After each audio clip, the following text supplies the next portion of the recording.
Bonjour à toutes et à tous, bienvenue dans cette nouvelle édition de Sénat 360. Tout de suite, voici les titres.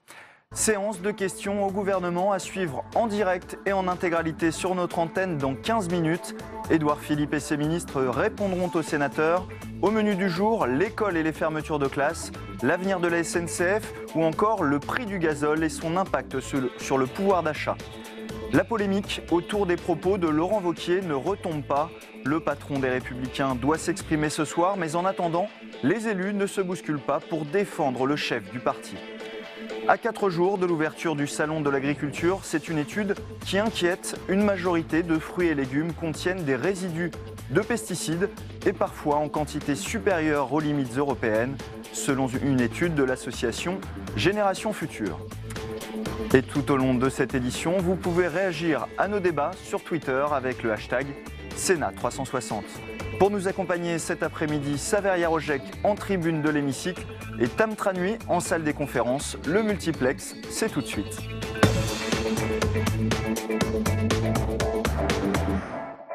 Et justement, avant de développer les titres, on part tout de suite dans l'hémicycle, rejoindre Saveria Rojek, car à l'instant, les sénateurs ont voté le texte sur l'organisation du référendum d'autodétermination prévu en novembre en Nouvelle-Calédonie.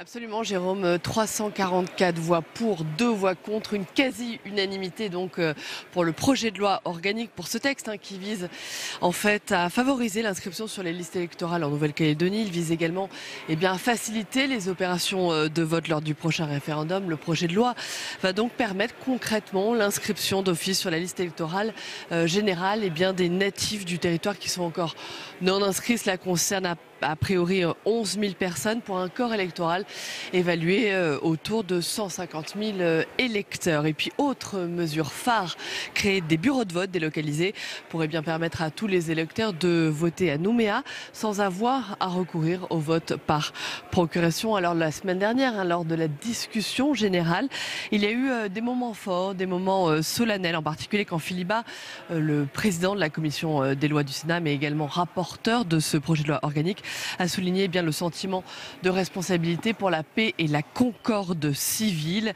initié par les accords de Nouméa en 1998. Je rappelle que le référendum doit avoir lieu au plus tard en novembre prochain, Jérôme. Merci beaucoup, Saveria. Les propos de Laurent Wauquiez continuent d'alimenter la polémique. De nouveaux extraits ont été dévoilés dans lesquels le patron des Républicains égratigne les syndicats de salariés, mais aussi patronaux, et les députés La République En Marche. Et dans sa famille politique, chacun choisit sa stratégie, le silence ou la contre-attaque. Jordan Klein et Yann Kersia. Emmanuel Macron, Nicolas Sarkozy, Alain Juppé et bien d'autres. Dans les enregistrements diffusés par l'émission Quotidien, Laurent Wauquiez tire à vue sur différents responsables politiques. Mais après l'attaque, place à la défense. Même si ce matin, après la réunion de groupe des Républicains au Sénat, le sujet semble déranger, certains affirment qu'un piège lui aurait été tendu. La position, c'est d'abord que lorsqu'on a quelque chose sur le cœur, il faut le dire. Il faut être libre dans ses propos et ça, c'est plutôt une bonne chose. Alors maintenant, le fond des propos, c'est autre chose. Il a dû se faire piéger comme d'autres, sans doute, oui, probablement. Il vaut mieux admettre de se faire piéger que de rejeter la faute judiciairement sur tel ou tel. Mais l'une des lignes de défense des Républicains depuis la divulgation des bandes est claire. Les médias sont en grande partie responsables et alimentent une non-affaire, parlant même de manipulation. Je pense que ces propos ont quand même été manipulés. Nous sommes à l'époque des nouvelles technologies. Les bandes son peuvent être séquencées. Moi, j'ai vraiment le sentiment que les médias n'aiment pas Wauquiez et veulent lui faire la peau. Les médias veulent nous dicter ce que l'on doit penser et qui on doit aimer, et ça va avoir l'effet inverse. Les sénateurs du groupe Les Républicains se sont réunis pendant environ 1h30. Le cas Laurent Wauquiez n'aurait même pas été abordé. Et on part tout de suite en salle des conférences, car Tam Tranui, vous êtes avec Patrick Kanner, le président du groupe socialiste au Sénat. Oui, Patrick Kanner, tout d'abord, votre réaction à la polémique autour de Laurent Wauquiez qui se poursuit avec des attaques aux députés LREM traités de guignols, la France qui serait une dictature, des attaques également au MEDEF, à la CPME. Est-ce qu'il doit s'excuser et que pensez-vous de son attitude ? Écoutez, moi je n'ai pas à juger M. Wauquiez, je dis simplement que c'est une affaire qui est vraiment pathétique, c'est le mot qui me vient à l'esprit en premier lieu. Ça ne grandit pas la politique. Pathétique sur le fond, sur la forme, la politique n'a pas besoin de cela, et même si c'était un cours entre guillemets privé, les mots qu'il a utilisés sont particulièrement violents. La politique n'a pas besoin de violence, elle a besoin de consensus, de cohérence, de concorde. Et manifestement, M. Wauquiez ne veut pas se placer sur ce terrain-là, dont acte. Est-il digne de rester à la tête de son parti? Écoutez, c'est pas à moi d'en décider, je suis socialiste jusqu'à nouvel ordre, et donc il n'est pas question pour moi de juger ce que doivent faire les Républicains. Mais je préfère être à ma place de socialiste que d'être républicain en cette période. En tout cas, il est vrai que cette polémique a fait passer au second plan des sujets essentiels, notamment cette semaine le sujet de l'immigration. D'ailleurs, le groupe socialiste du Sénat dépose un recours devant le Conseil constitutionnel autour de la proposition de loi Warsmann qui permet de mettre en rétention des Dublinés. Que pose cette proposition de loi comme problème? Qui n'est plus une proposition de loi, elle a été votée, malgré quelques résistances de la part de députés REM qui ont finalement voté ce texte. C'est un texte vraiment qui est presque honteux par rapport à l'image qui doit être celle de notre pays, à savoir mettre en détention préventive, et c'est bien le mot, détention préventive, des personnes qui finalement vont peut-être être reconnues comme demandeurs d'asile. Eh bien c'est contraire à tous nos principes, toutes les valeurs du pays des droits de l'homme. Donc nous allons déposer un recours devant le Conseil constitutionnel et j'espère que nous aurons gain de cause pour rétablir finalement le droit et aussi la morale dans notre pays sur cette question. Le texte a été durci lors de son passage au Sénat et montre un accord entre la droite sénatoriale et le gouvernement. Oui, la droite sénatoriale, le gouvernement se sont montrés un peu complices dans cette affaire et ont transformé ce sujet en élément de polémique finalement dans notre pays, alors que nous devons être plutôt consensuels pour permettre aux demandeurs d'asile d'être accueillis dans de bonnes conditions. Donc la droite sénatoriale a pris une grande responsabilité, mais le gouvernement aussi, en acceptant ce durcissement. Est-ce que l'exécutif souffle le chaud et le froid sur ce sujet après un rapport taché sur l'intégration hier et puis demain ce projet de loi sur l'immigration qui devrait durcir l'immigration? Il y a d'un côté le ministre de l'Intérieur, M. Collomb, qui veut faire du chiffre et qui veut être plus dur que les durs, en oubliant peut-être ses valeurs humanistes qui sont les siennes. En tout cas, je l'espère encore pour lui. Et puis le rapport taché que j'ai parcouru et qui constitue une forme de vernis par rapport à ces mesures extrêmement dures. Donc le gouvernement fait le grand écart. Comme bien souvent cette période, je le constate, en tout cas nous défendrons avant tout le droit et surtout les valeurs de notre pays en matière d'accueil et des demandeurs d'asile en particulier. Merci beaucoup Patrick Caner pour votre réaction. Merci. Merci Tam. Les fruits et légumes très largement touchés par des résidus de pesticides, c'est le résultat d'une enquête de l'association Génération Future qui s'inquiète notamment des fortes concentrations, parfois supérieures aux normes européennes, et réclame des mesures gouvernementales. Marie Brémaud et Noémie Vira. Le constat est sans appel. L'agriculture conventionnelle consomme toujours autant de pesticides. La preuve en est avec l'état des lieux dressé par l'association Génération Future. 3/4 des fruits vendus et consommés en France présentent des traces de pesticides quantifiables. Dans le trio de tête, le raisin, les clémentines et les cerises. Du côté des légumes, ce sont les céleris branches, les herbes fraîches et les endives qu'il faut en priorité éviter. Et sur les 5 dernières années passées, l'association ne note aucune amélioration.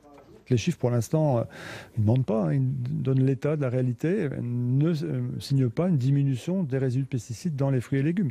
Nous, ce qu'on souhaite, c'est que dans 5 ans, on se retrouve et qu'on voit des courbes baisser, et que le nombre de résidus baisse, que les dépassements de limite maximale en résidus soient le plus rare possible. Les lanceurs d'alerte attendent donc beaucoup des pouvoirs publics et du législateur afin d'imposer de nouvelles pratiques et des objectifs de réduction des intrants plus ambitieux dans le prochain plan Écophyto. Une bataille entamée par Joël Labbé depuis plusieurs années, qui sur ce dossier avance le principe de précaution. Nous sommes législateurs et je suis convaincu que plus ça va, plus il va falloir qu'on interdise certaines molécules. Les molécules qui sont neurotoxiques, les molécules qui sont CMR, cancérogènes, mutagènes, reprotoxiques, toutes ces molécules en jeu grave. Des molécules qui, combinées dans l'organisme, forment un effet cocktail dont on ne mesure pas encore précisément l'incidence sur la santé. Et on part tout de suite rejoindre Tam Tranui en salle des conférences. Tam, vous êtes avec Christophe Castaner, le secrétaire d'État aux relations avec le Parlement. Et oui, Christophe Castaner, votre réaction tout d'abord au ce deuxième épisode de sortie de Laurent Wauquiez qui vise particulièrement les députés LREM qui sont appelés des guignols et puis la France qui est taxée d'être une dictature. Écoutez, deuxième épisode, comme vous le dites, j'espère que c'est le dernier, parce qu'à ce rythme-là, on voit bien que cet homme-là n'aime personne, peut-être en dehors de lui-même, et donc il tape sur des chefs d'État étrangers, il ne respecte pas des parlementaires, il conteste même le statut de démocratie, et tout ça devant des étudiants, en étant rémunérés. J'avoue que je trouve cela assez pathétique. Ce n'est pas digne d'un responsable politique de son niveau. Vous appelez à aller plus loin. Doit-il, selon vous, démissionner ? Ce n'est pas digne de la parole politique et de la parole publique. Notamment quand il commence en disant écoutez, je vais vous dire de la vérité à vous, parce que face aux médias, c'est-à-dire face à vous et donc face aux Français, j'ai l'habitude de dire du bullshit. Je vous le traduis, je suis désolé, le mot est vulgaire, mais c'est des conneries. Et donc voilà, quelqu'un qui pense qu'il peut avoir deux langages comme cela, effectivement, n'est pas digne de la parole politique. Ensuite, moi, il ne m'appartient pas de savoir s'il peut rester à la tête des Républicains. Les Républicains l'ont choisi, mais je ne suis pas sûr qu'il l'aurait choisi s'il savait quelle était la réalité de cet homme-là.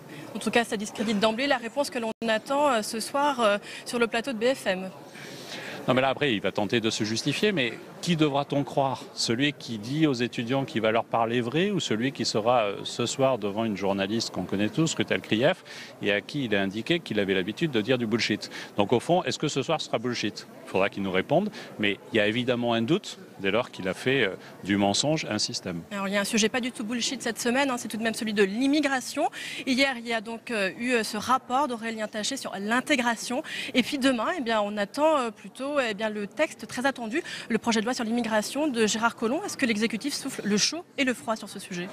Non, mais je crois que même dans le texte de Gérard Collomb, vous avez non pas du chaud et du froid, mais vous avez de l'humanité, notamment pour développer notre capacité d'accueil en matière d'asile pour ces femmes et ces hommes qui doivent bénéficier de la protection de la France parce qu'ils ont fui un pays où ils étaient menacés de mort, et en même temps la volonté de faire en sorte que le droit français s'applique. Aujourd'hui, 96% des décisions de reconduite à la frontière ne sont pas appliquées. Ça n'est pas normal.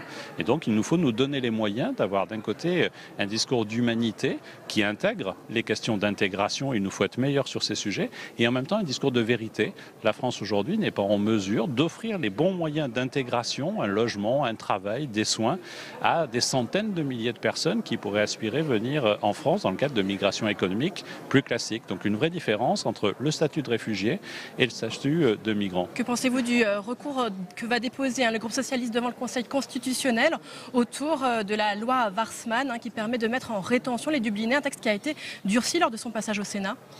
Moi, j'attends de voir la décision du Conseil constitutionnel s'il y a un recours, et donc je ne commenterai pas cela. Nous considérons que ce texte est nécessaire pour les préfets aujourd'hui. Nous ne croyons pas tout à fait d'ailleurs à la philosophie du gouvernement, mais il fallait aller vite sur ce sujet pour laisser aux préfets les moyens d'intervenir, de mettre en centre de rétention des personnes dont ils pensent que ne pas le faire ferait courir un risque à la société.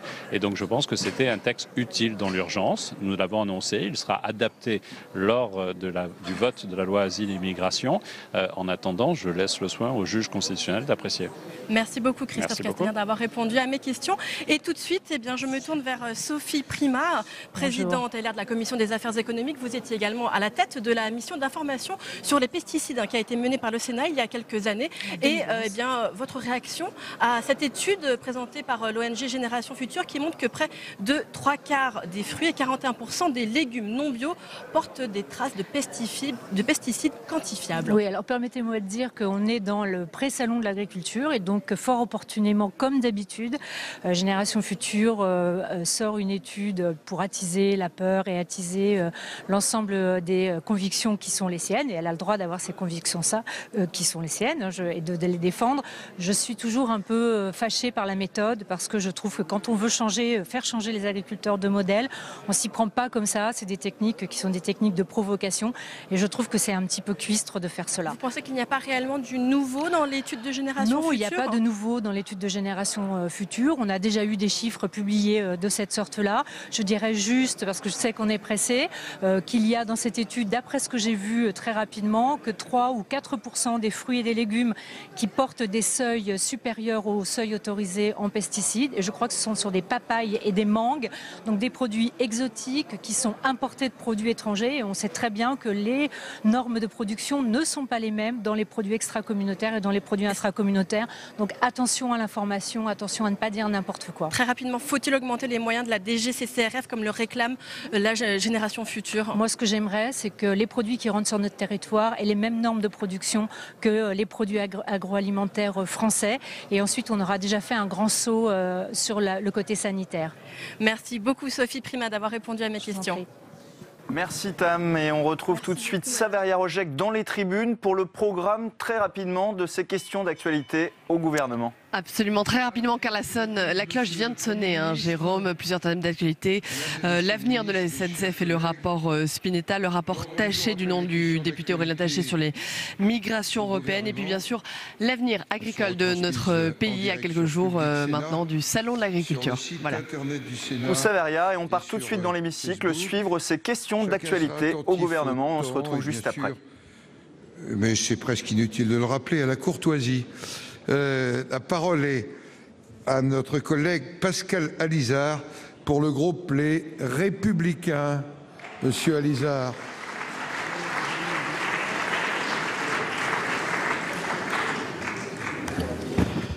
Monsieur le Président, Monsieur le Premier ministre, Mesdames, Messieurs, mes chers collègues, ma question s'adresse à Madame la Ministre chargée des Affaires européennes. Je souhaitais évoquer la crise migratoire à laquelle doit faire face l'Europe et notamment la France. C'est un sujet de préoccupation majeure qui cristallise les passions et les peurs. Dans plusieurs États européens, les questions de l'identité et du contrôle des frontières redeviennent centrales et font l'objet de toutes les instrumentalisations. Attisé par la crise migratoire, l'euroscepticisme gagne partout du terrain, et pas seulement en Europe centrale et orientale, ce qui, de mon point de vue, n'est pas une bonne chose. Nous connaissons les conditions de l'accord avec la Turquie, qui a certes sclérosé les flux de Méditerranée orientale, mais d'autres voies d'arrivée demeurent, et ils sont encore des centaines de milliers de migrants, notamment en Libye, vivant dans des conditions inhumaines, livrés aux trafiquants. Le président Macron, durant sa campagne et pour des raisons électorales, avait donné des gages à son camp sur les questions migratoires, semble opérer aujourd'hui un retour au réalisme en soutenant enfin clairement distinguer les cas des demandeurs d'asile de celui des migrants économiques. Pourtant, lors d'une récente rencontre à Bruxelles, j'ai entendu des officiels de haut niveau de la Commission m'expliquer que face à un phénomène historique auquel l'Union européenne ne pouvait se soustraire et par ailleurs totalement bénéfique pour combler une natalité européenne en berne, il était impératif de se montrer souple et d'accueillir le plus grand nombre. Dès lors, Madame la Ministre, que pèsera la position française face à cette vision irresponsable qui semble se dessiner à Bruxelles? Pour vous répondre, la parole est au ministre d'État, ministre de l'Intérieur, Monsieur Gérard Collomb.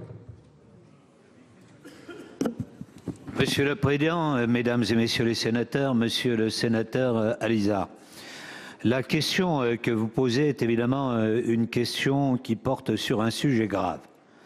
Lorsque nous regardons l'évolution des flux migratoires en Europe, nous nous apercevons qu'en Europe, en l'espace d'un an sur l'année 2017, ces flux migratoires ont été diminués de moitié. Mais que par contre, sur le territoire français, le nombre de demandes d'asile a augmenté de 17% pour atteindre 100 000 demandes d'asile. Que par ailleurs, nous avons empêché d'entrer sur le territoire 85 000 personnes. Alors oui, le sujet est important. C'est pour cela que demain, je présenterai au gouvernement un projet de loi sur l'asile et l'immigration. La ligne est claire. À la fois être capable d'accueillir celles et ceux qui peuvent bénéficier de l'asile parce qu'ils sont victimes sur leur territoire, dans leur pays, pour des raisons ethniques, religieuses ou politiques de persécution, en même temps être capable de leur donner un avenir dans notre pays, de ne pas les laisser se marginaliser, et c'est tout l'objet du rapport Taché, en même temps être capable de montrer une certaine fermeté. Pour vous donner quelques éléments d'analyse, si l'on compare les chiffres d'éloignement qui ont été réalisés en janvier de cette année par rapport à janvier de l'année dernière, nous avons augmenté les éloignements de 22%. Nous voulons nous aligner sur le droit de nos amis allemands ou de nos amis des Pays-Bas ou de l'Italie, de manière à avoir un système européen d'asile le plus commun possible. Monsieur Alizard. Oui, Monsieur le Ministre, merci pour votre réponse.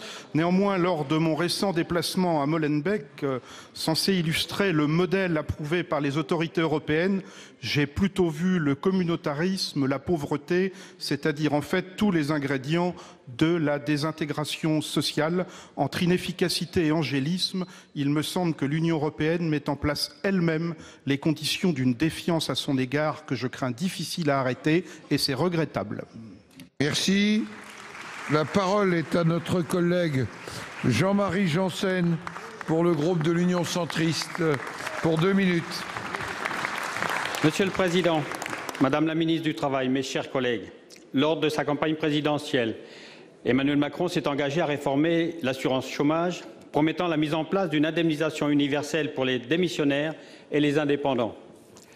Nous attendons les conclusions des négociations entre les partenaires sociaux et le gouvernement et nous discuterons ensuite du projet de loi. Je m'inquiète, Madame la Ministre, de la prise en compte de la situation particulière des agriculteurs dans l'élaboration de vos futures réformes.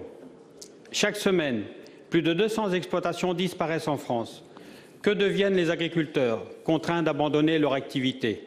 Ils sont la plupart du temps démunis et sans perspective. La semaine prochaine, toute la France agricole sera réunie à Paris. Cette France doute, Madame la Ministre. Son activité est remise en cause par les conséquences des traités CETA, Mercosur, par le reclassement des zones défavorisées simples, par les crises sanitaires à répétition et par la préparation de l'après-PAC 2020. Le rôle de l'État est de protéger les hommes et les femmes qui exercent ce métier difficile et ô combien essentiel. Qu'en est-il lorsque, malgré tous leurs efforts, ils doivent se résigner à abandonner une exploitation, souvent familiale, depuis plusieurs générations? Il faut les accompagner, leur permettre de se reconvertir, leur redonner de l'espoir. Vous défendez les évolutions économiques et les mutations professionnelles. Vous devez aussi protéger les agriculteurs. Madame la Ministre, comment comptez-vous répondre à cette urgence sociale? Comment la situation des agriculteurs sera prise en compte dans vos futures réformes? Je vous remercie. Pour vous répondre, la parole est à Madame Muriel Pénicaud, ministre du Travail. Vous avez la parole. Monsieur le Président, Mesdames et Messieurs les sénateurs, Monsieur le sénateur Jean-Marie Janssens, oui, vous l'avez dit, il y a un sujet de protection et notamment d'assurance chômage, de filet de sécurité pour les agriculteurs. Aujourd'hui, les agriculteurs qui exercent sous le statut d'indépendant ne bénéficient pas d'une protection universelle, d'une protection générale contre le risque de chômage lié à la cessation de leur activité. Et selon les dernières données de l'INSEE sur les défaillances d'exploitation agricole, les liquidations et les redressements judiciaires ou placements en sauvegarde ont continué d'augmenter, vous l'avez cité, en 2017, contrairement au reste des entreprises françaises où le risque de défaillance diminue. Dans le domaine agricole, il y a eu 1281 défaillances d'entreprises agricoles dans les 12 derniers mois répertoriés. C'est 6,7% de plus que l'année précédente. Donc le phénomène est important et il faut le traiter. Alors dans ce contexte, en outre, beaucoup de jeunes hésitent aujourd'hui à créer ou à reprendre une exploitation agricole, ayant ce risque devant eux. Or, nous sommes d'accord, vous l'avez rappelé aussi, les agriculteurs ne sont pas seulement le garant de notre indépendance alimentaire, ils sont aussi essentiels pour la sauvegarde et le développement de nos territoires et de nos paysages. Nous leur devons donc des garanties et des garanties nouvelles dans ce contexte afin de gérer les difficultés actuelles mais aussi à venir. Le président de la République s'est engagé, en application de son programme, à ouvrir le bénéfice de l'assurance chômage aux travailleurs indépendants et donc cela inclut les agriculteurs. L'objectif est de protéger ceux qui s'engagent de façon entrepreneuriale dans une activité non salariée. Une chose est sûre, nous n'augmenterons pas les cotisations des travailleurs indépendants puisqu'ils contribuent désormais au régime d'assurance chômage à travers la CSG. Et donc, dans cette perspective, j'attends les propositions des partenaires sociaux qui sont en cours de négociation. Mais sur ce sujet, bien évidemment, l'État a l'intention d'agir pour la protection des travailleurs indépendants en assurance chômage et notamment les agriculteurs. Merci. La parole est maintenant à Monsieur Janssen, pardonnez-moi. Vous souhaitez, non? La parole est à notre collègue Georges Patient pour le groupe de La République En Marche. Vous avez la parole pour 2 minutes. Monsieur le Président, Mesdames et Messieurs les ministres, Monsieur le Premier ministre, les Guyanais, en rébellion permanente contre un système qui juge inopérant dans les domaines les plus essentiels, notamment ceux de la santé, de l'éducation, de la sécurité, du développement économique, sont très préoccupés, voire remontés contre le rythme et l'état d'avancement des accords de Guyane.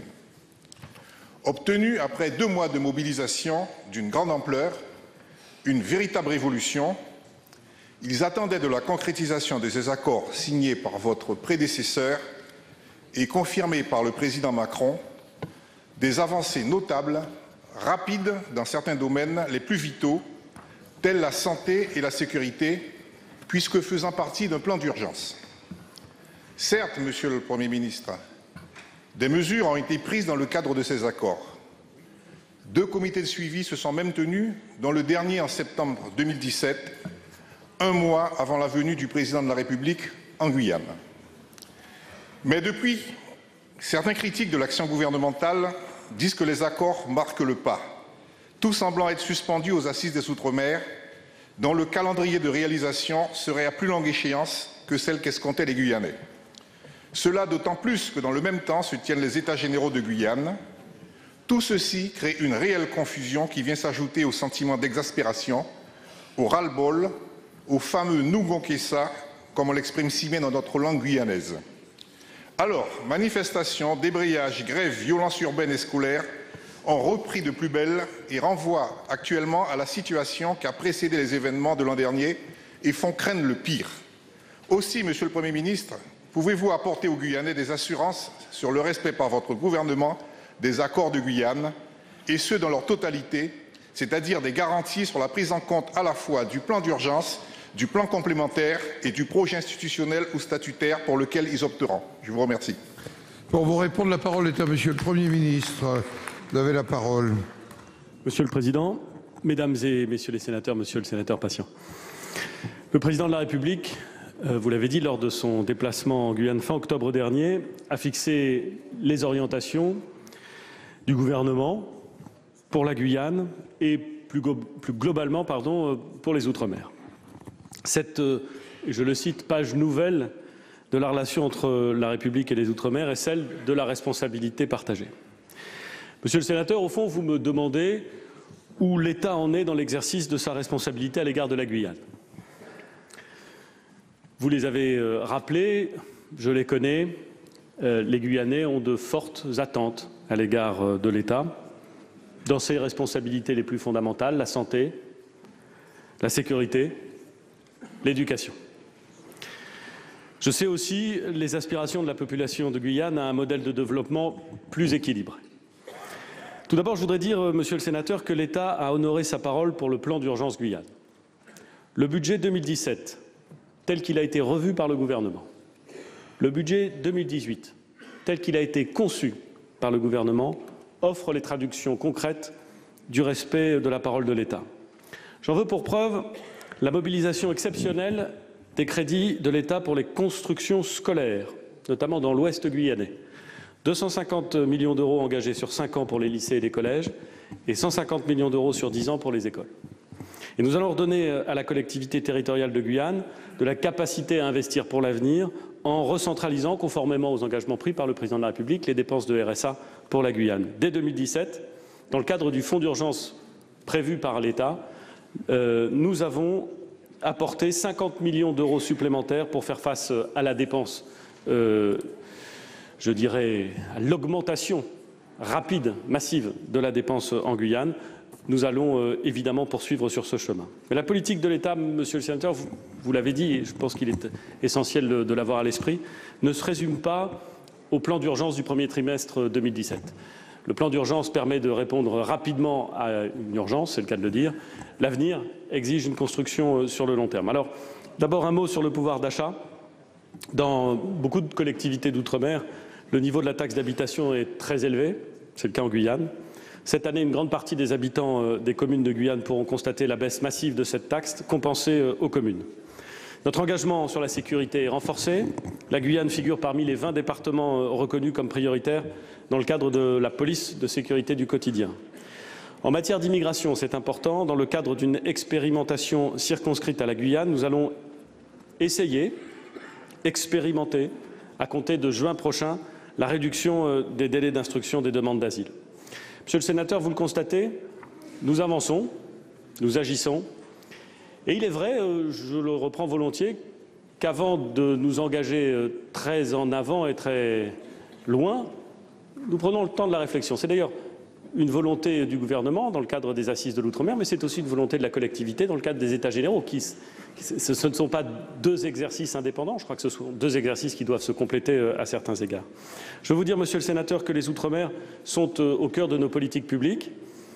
Ils le seront encore plus avec le livre bleu outre-mer qui marquera la conclusion des assises en mai prochain. Madame la ministre des Outre-mer y est évidemment particulièrement investie et nous espérons, à partir de ce livre bleu, pouvoir construire des politiques publiques dans la durée, efficaces, avec les moyens appropriés pour faire en sorte que la Guyane, comme tous les autres territoires d'outre-mer, comme toutes les autres collectivités d'outre-mer, soit à la fois une fierté et une richesse pour l'ensemble de la France. Merci, Monsieur le Premier ministre. La parole est maintenant à notre collègue Franck Menonville pour le groupe du Rassemblement démocratique et social européen. Monsieur le Président, Monsieur le Premier ministre, mes chers collègues, ma question s'adresse au ministre de l'Agriculture. Elle concerne la filière bois. Monsieur le ministre, notre pays est couvert de 16 millions d'hectares de forêt, soit 29% du territoire.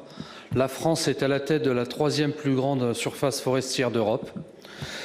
La filière bois française représente aujourd'hui un véritable gisement d'emplois. On compte 440 000 emplois, soit 1,7% de l'emploi en France, avec plus de 60 milliards de chiffre d'affaires. Elle participe donc au dynamisme et au développement des territoires ruraux. Or, force est de constater que cette filière a perdu depuis 15 ans 20% de sa valeur ajoutée et 100 000 emplois. Elle pâtit d'un déficit commercial d'environ 6 milliards d'euros par an. L'augmentation des exportations, notamment vers la Chine, de bois brut non transformé, pose la question de l'approvisionnement de la filière. En effet, de nombreuses scieries françaises sont contraintes de fonctionner en deçà de leur capacité. On peut constater également qu'un certain nombre de pays forestiers concurrents ont contraint la fuite de cette ressource brute non transformée. Malheureusement, la France est devenue, et notamment notre région Grand Est, l'Eldorado des traders internationaux. Et à titre d'exemple, en 10 ans, les volumes de chêne brut disponibles pour les scieries françaises ont été divisés par 2.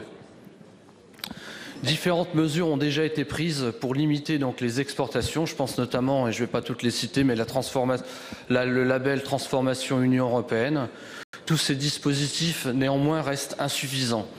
Il est nécessaire, d'une part, de mettre en place une véritable politique volontariste et, d'autre part, d'assurer la cohérence des politiques publiques pour faciliter la valorisation locale du bois. Monsieur le ministre, je sais que vous êtes sensible à cette problématique. Pouvez-vous nous informer sur les mesures que vous entendez mettre en œuvre pour répondre à ces défis et sortir la filière bois de la crise qui la ronge? Pour vous répondre, la parole est à Christophe Castaner, secrétaire d'État chargé des relations avec le Parlement. Monsieur le Président, Mesdames, Messieurs les sénateurs, Monsieur le sénateur Menonville, je voudrais tout d'abord excuser Stéphane Travert qui, vous devez le savoir, préside actuellement le Comité national de pilotage des ZDS, sujet dont je sais combien il est important pour chacune et chacun d'entre vous ici. Vous interrogez le ministre de l'Agriculture sur un enjeu majeur, celui de l'avenir de la filière bois et de la gestion plus globale de la forêt avec tous les emplois que vous évoquez, parce qu'effectivement, nous savons que, outre l'enjeu d'aménagement du territoire dans la gestion forestière, il y a derrière ces 440 000 emplois. Et vous avez raison, la Fédération nationale du bois s'inquiète aujourd'hui de l'exploitation massive de grumes. Ça n'est pas un phénomène nouveau, vous l'avez évoqué, une dizaine d'années, mais vous avez aussi parlé des engagements qui avaient déjà été pris sous l'autorité de Stéphane Le Foll par le gouvernement précédent pour qu'on puisse avoir les moyens de défendre cette économie essentielle à notre territoire. D'abord par un durcissement des conditions administratives et sanitaires liées à l'export de grumes, avec par exemple l'augmentation du tarif de la certification sanitaire par les services de l'État ou l'interdiction des produits phytosanitaires dangereux afin qu'il y ait une juste concurrence entre nos producteurs et les bois importés. Je veux citer, comme vous l'avez fait aussi, le label de l'Union européenne par l'Office national des forêts qui doit garantir l'origine des grumes dans les pays de l'Union européenne. S'agissant des mesures que nous devons mettre en œuvre, c'est par exemple l'élargissement de ce label UE à l'ensemble de la forêt privée qui aujourd'hui n'est pas dans ce cadre-là et nous souhaitons dans les semaines qui viennent faire en sorte que cela puisse se mettre en œuvre et mettre en place une adhésion aux producteurs, des producteurs à des coopératives forestières. Nous souhaitons également contribuer à améliorer le dialogue dans la filière et l'ONF a été chargé par Stéphane Travert de la mise en œuvre de ces outils et Stéphane Travert conduira dans les prochains mois un travail pour que ces outils soient renforcés dans le cadre du grand plan d'investissement. Merci. La parole est à Madame Cécile Cukierman pour le groupe communiste républicain citoyen écologiste. Vous avez la parole, ma chère collègue. Merci, Monsieur le Président, Madame la Ministre chargée des Transports, mes chers collègues. Le rapport Spinetta, remis jeudi dernier, a eu l'effet d'une bombe en préconisant tout à la fois. Abandon des lignes non rentables, soit 9000 km de rails, filialisation du fret, privatisation des 3 établissements constituant la SNCF, ouverture à la concurrence totalement libre pour le TGV, abandon du statut des cheminots, et j'en passe. Madame la Ministre, vous l'avez dit, le statu quo n'est pas une option. Le rail doit se moderniser et se développer par l'investissement. Il a besoin de financements nouveaux, d'une vision renforcée de ses missions au service de l'aménagement du territoire et du droit à la mobilité pour répondre aux besoins croissants de la population et des nouveaux modes de vie et de déplacement. A l'inverse, ce rapport sonne comme une insulte à nos territoires ruraux périurbains. Car supprimer des lignes régionales, c'est détruire la cohésion et l'égalité territoriale. La décision de fermeture de lignes par l'État est une ineptie, tout comme le transfert sur les compétences régionales. Les collectivités déjà asphyxiées ne pourront assumer des axes de transport essentiels et structurants pour nos concitoyens. Avec la parution de ce rapport, le modèle de la start-up nation, érigé comme modèle d'avenir par votre gouvernement, montre ses limites ou plutôt ses priorités, libéralisme décomplexé face à la solidarité des territoires ou encore aménagement européen face à l'aménagement national. La création de déserts ferroviaires va encourager les gens à utiliser le transport routier alors que l'argument écologique est avancé. Votre gouvernement souhaitait faire des transports du quotidien sa priorité absolue, qu'il commence par ne pas abandonner les transports en région en évitant la création d'un service public à 2 vitesses. Ma question sera simple, comptez-vous reprendre les préconisations de ce rapport qui condamne le service public ferroviaire et met au banc de nombreux habitants considérés dès lors comme des Français de seconde zone? Pour vous répondre, la parole est à Madame la ministre chargée des Transports, Madame Elisabeth Borne. Monsieur le Président, Mesdames et Messieurs les sénateurs, Madame la sénatrice Cukierman, je voudrais vous confirmer que l'objectif du gouvernement, mon objectif, c'est d'améliorer la mobilité de tous les Français dans tous les territoires, en luttant contre les fractures territoriales, en luttant contre l'assignation à résidence. Et clairement, dans ce cadre, notre service public ferroviaire joue un rôle essentiel, avec plus de 11 000 trains qui circulent chaque jour, plus de 4 millions de voyageurs. Mais force est de constater que notre service public ferroviaire rencontre des graves difficultés, avec une qualité de service qui n'est pas au niveau attendu par les Français, avec des coûts qui ne cessent de croître, avec une dette qui augmente de 3 milliards d'euros par an. Et pourtant, nous n'avons jamais consacré autant d'argent au service public ferroviaire. 20% de plus aujourd'hui qu'il y a 10 ans. Et pourtant, je connais l'engagement des cheminots dans leur mission de faire service public, au service des voyageurs. Et pourtant, tous nos concitoyens sont attachés au service public ferroviaire. C'est face à cette impasse, à ces contradictions, que le gouvernement a souhaité disposer d'un rapport posant une vision globale sur le secteur public ferroviaire. Ce rapport, il pose un constat sévère, mais malheureusement juste, sur les difficultés que rencontre notre système ferroviaire. Aujourd'hui, les propositions sont sur la table et avec le Premier ministre, nous avons engagé une concertation avec tous les acteurs et à l'issue de ces concertations, nous annoncerons la méthode et le calendrier. S'agissant des petites lignes, et je pense que ce terme n'est pas adapté car je sais que ce sont des lignes essentielles pour beaucoup de nos concitoyens, je le dis clairement, nous avons prévu d'investir 1,5 milliard d'euros dans les contrats de plan. Ces engagements ne seront pas mis en cause. Et ce n'est pas à Paris que se décidera l'avenir de ces lignes, mais dans les territoires, avec les régions, au plus près des besoins des voyageurs. Je vous remercie. Madame Cukierman, 6 secondes. Madame la ministre, votre gouvernement est en marche, mais nos concitoyens veulent rouler dans des trains qui s'arrêtent dans toutes leurs communes. Je vous remercie. Merci. La parole est maintenant à notre collègue Olivier Jacquin pour le groupe socialiste et républicain pour 2 minutes. Merci Monsieur le Président. Madame la ministre est en forme, c'est à nouveau pour vous sur le même sujet. Nous attendions tous avec une certaine impatience les conclusions du rapport Spinetta tombé jeudi dernier. Durant cette attente, je songeais à une révolution positive des transports dans la continuité des propos du Premier ministre qui évoquait une véritable refondation de la SNCF. Je songeais à ce que le maillage territorial pour tous du XIXe siècle soit transcendé et adapté aux défis du XXIe siècle et des nouvelles mobilités. Je songeais à une véritable cure de jouvence pour notre SNCF, ce pilier de notre République qui a contribué à unifier le territoire. Mais nous en sommes loin. Il y a bien sûr quelques bonnes idées et bons principes, mais pour l'essentiel, nous sommes dans les vieilles recettes et dans un conformisme libéral qui a montré ses limites appliquées au service public. L'exemple type est la transformation en société anonyme de l'EPIC SNCF Réseau et Mobilité. Ceci au motif d'un endettement trop important qui n'a évidemment pas été provoqué par les cheminots, mais bien par les choix d'investissement de l'État.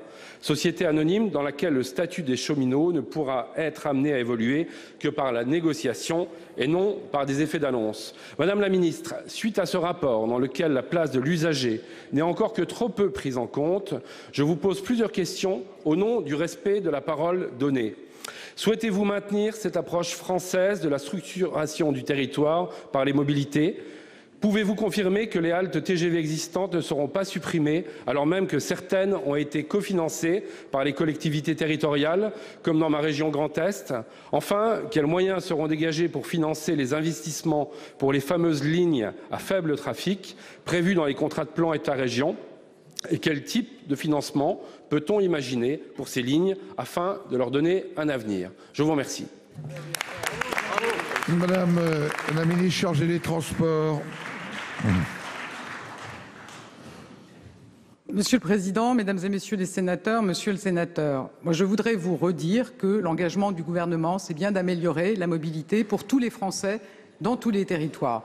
Et les Assises nationales de la mobilité ont à cet égard fait remonter de très nombreuses propositions, y compris la nécessité de sortir des zones blanches de la mobilité, puisque vous savez sans doute que 80% de notre territoire n'est pas couvert par une autorité organisatrice de la mobilité, ce qui fait que finalement personne ne s'occupe de proposer des solutions alternatives à la voiture individuelle dans ces territoires. Et clairement, le service public ferroviaire a un rôle important à jouer dans notre politique de mobilité au service de tous les territoires. Mais comme je le disais, aujourd'hui, nous sommes face à des impasses, à des coûts qui ne cessent de croître, à une dette qui ne cesse d'augmenter et à une qualité de service qui ne répond pas aux attentes de nos concitoyens. Et je pense que nos concitoyens le savent bien, ceux qui vivent avec angoisse le fait de prendre un train, de se demander s'ils vont arriver à l'heure au travail. Ceux qui constatent que pendant qu'on inaugure 4 lignes à grande vitesse au cours des 18 derniers mois, 20% de notre réseau ferroviaire fait l'objet de ralentissements. Et c'est des choses très concrètes. Ça veut dire par exemple que pour se déplacer de Niort à Saintes, il faut aujourd'hui 1h25 pour faire 70 km. Ça veut dire qu'il faut aujourd'hui 35 minutes de plus pour aller de Limoges à Paris. Je pense que nos concitoyens le vivent. Tout ça montre bien qu'une réforme s'impose, que le statu quo n'est pas possible. Et c'est bien dans cet objectif de redonner toute sa fierté à notre service public ferroviaire, auquel nous allons consacrer 36 milliards d'euros dans les 10 prochaines années, soit 10 millions d'euros par jour pendant 10 ans. C'est bien pour refonder ce modèle ferroviaire que le gouvernement a souhaité ce rapport pour définir une stratégie globale en termes de service public ferroviaire. Je vous remercie. Monsieur Jacquin, 7 secondes, plus vite que le train. Plus vite qu'un train de sénateur, et j'espère que ce train de réforme ne sera pas qu'une simple promesse de modernité rentable et concurrentielle. Merci. Merci. La parole est à notre collègue Daniel Chassaing pour le groupe Les Indépendants République et Territoires pour 2 minutes. Monsieur le Président, Madame le Ministre, mes chers collègues, le projet de loi de finances prévoit la hausse de la fiscalité sur le gasoil au nom d'un impératif environnemental que l'on peut partager, mais qui a entraîné une montée des prix à la pompe et sur le chauffage. Je suis élu d'un territoire rural et je tiens à vous alerter sur les difficultés rencontrées par les habitants, les professionnels du transport, les agriculteurs. Les habitants des zones rurales ont besoin de leurs véhicules pour se rendre à leur travail et ont souvent de nombreux kilomètres à effectuer, quelquefois 100. Nombre d'entre eux possèdent des véhicules diesel puisque les gouvernements précédents incitaient à acheter ces véhicules et ne peuvent pas financièrement les changer. De plus, les véhicules électriques ne sont pas adaptés aux territoires ruraux, faute d'accès à des bornes et trop onéreux. Pour défendre activement la ruralité fragile, il faut conserver le pouvoir d'achat dans ces territoires. La hausse du prix du gasoil ne permet pas aux salariés de profiter des avantages financiers liés à la suppression des cotisations chômage et sociales du budget 2018.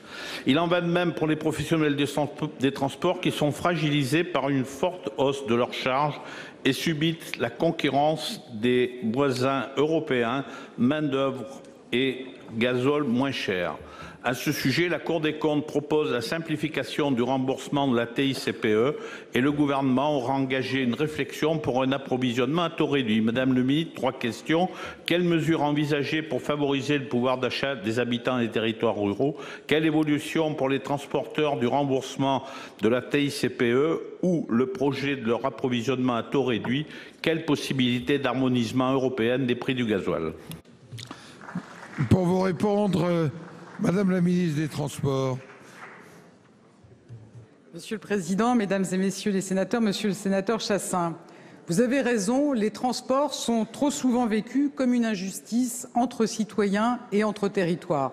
Et c'est pour ça que notre politique de mobilité doit répondre à cette réalité, doit permettre de lutter contre les fractures territoriales et l'assignation à résidence. C'est bien pour cela que dans la loi d'orientation des mobilités que nous présenterons prochainement au Parlement, il sera notamment proposé d'assurer la couverture complète de notre territoire par des autorités organisatrices de la mobilité pour offrir des solutions alternatives à l'utilisation de la voiture individuelle. Il sera également proposé de soutenir la mobilité inclusive et de développer les plateformes de conseil en mobilité.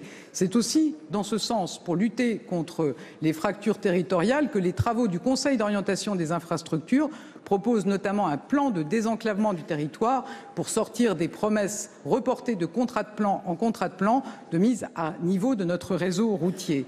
Et s'agissant de la transition énergétique, notre ambition, c'est bien qu'elle profite à tous nos concitoyens. Le développement de l'autonomie des véhicules électriques élargit le domaine de pertinence de ces véhicules.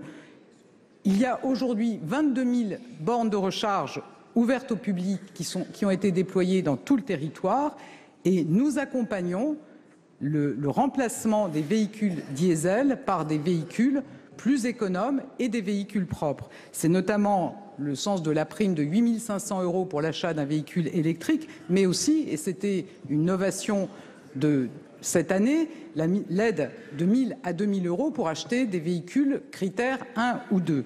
Donc c'est bien pour accompagner la mobilité de tous nos concitoyens et également pour prendre en compte les exigences de transport routier que nous avons proposées dans la loi de finances 2018, y compris des mesures d'aide et de soutien au suramortissement pour les véhicules GNV, de même que le gel de la TICPE pour le GNV pour nos transporteurs routiers. Je vous remercie.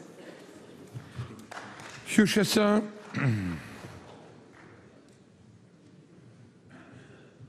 Merci Madame la Ministre. Vous savez que les territoires ruraux sont très fragiles. Bon, la suppression des charges sociales va dans le bon sens, mais en rural, le budget de transport est très important et a beaucoup augmenté. Il faut donc en tenir compte. Là, dans ces territoires, pour maintenir la vie, il faut des agriculteurs, des retraités, mais aussi des entreprises et des salariés qu'il faut favoriser à s'installer et à y vivre.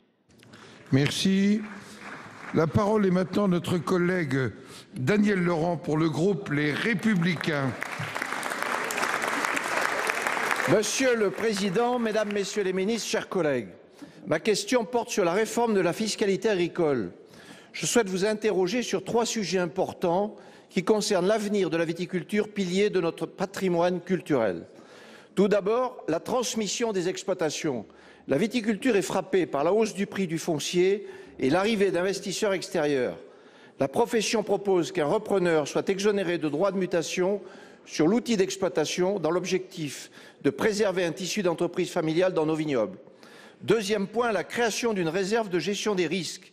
Le mécanisme existant de la déduction pour aléas n'ayant jamais remporté l'adhésion des agriculteurs, en raison notamment de sa complexité, la profession demande la mise en place d'un dispositif visant à permettre aux entreprises de se constituer une réserve d'autofinancement avec des mesures fiscales adaptées.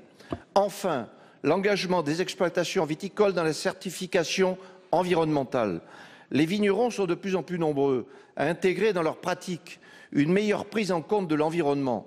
Or, le coût d'une certification est très lourd pour les petites exploitations. Afin d'encourager et d'accompagner les viticulteurs, il conviendrait de leur accorder un crédit d'impôt. Monsieur le Premier ministre, entendez-vous intégrer les présentes attentes de la profession viticole dans le projet de loi 2019 ? Et avant de conclure, je souhaite rebondir sur un précédent débat. Les représentants de la filière vitivinicole que j'ai récemment rencontrés se veulent des acteurs des politiques de prévention et de pédagogie de nos produits et revendiquent un devoir de responsabilité. Je considère qu'ils sont totalement légitimes à être associés avec les pouvoirs publics sur les stratégies nationales de la santé qui les concernent. Je vous remercie de prendre en considération cette demande. Pour vous répondre, la parole est à Madame la secrétaire d'État auprès du ministre de l'Économie et des Finances, Madame Génie Stéphan. Merci Monsieur le Président, Mesdames et Messieurs les sénateurs, Monsieur le sénateur Laurent. Lors des débats parlementaires sur le PLF 2018 est apparue la nécessité d'une réflexion globale sur la fiscalité agricole. Le ministre de l'Économie et des Finances ainsi que le ministre de l'Agriculture ont pris l'engagement de mener une concertation de l'ensemble des acteurs du secteur en associant étroitement les parlementaires. Vendredi dernier a eu lieu le lancement de cette mission de concertation en présence des représentants des organisations syndicales et professionnelles agricoles. Le groupe de travail que nous avons voulu transpartisan comprend 10 députés, 10 sénateurs, désignés selon la représentation et la représentativité des groupes devant chaque assemblée et au choix des 2 assemblées. Sur ce sujet, comme sur d'autres, il nous paraît possible et souhaitable de s'affranchir des clivages politiques. L'objectif est d'aboutir à des propositions ambitieuses et cohérentes qui trouveront leur place dans le prochain projet de loi de finances. Les enjeux de cette réforme visent notamment à répondre aux points que vous avez soulevés concernant les préoccupations des viticulteurs. En particulier, améliorer la résilience des entreprises en encourageant la gestion des risques et des aléas par la constitution de provisions ou d'épargne de précaution. À renforcer la compétitivité des entreprises agricoles en favorisant les systèmes de production plus performants, à favoriser la transmission des entreprises agricoles, sujet que vous avez mentionné, et enfin à prendre en compte la diversification des activités agricoles.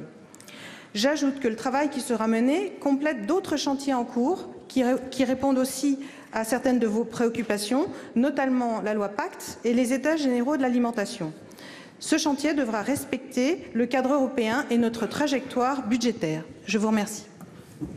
Merci, Monsieur Laurent. Madame la Ministre, merci.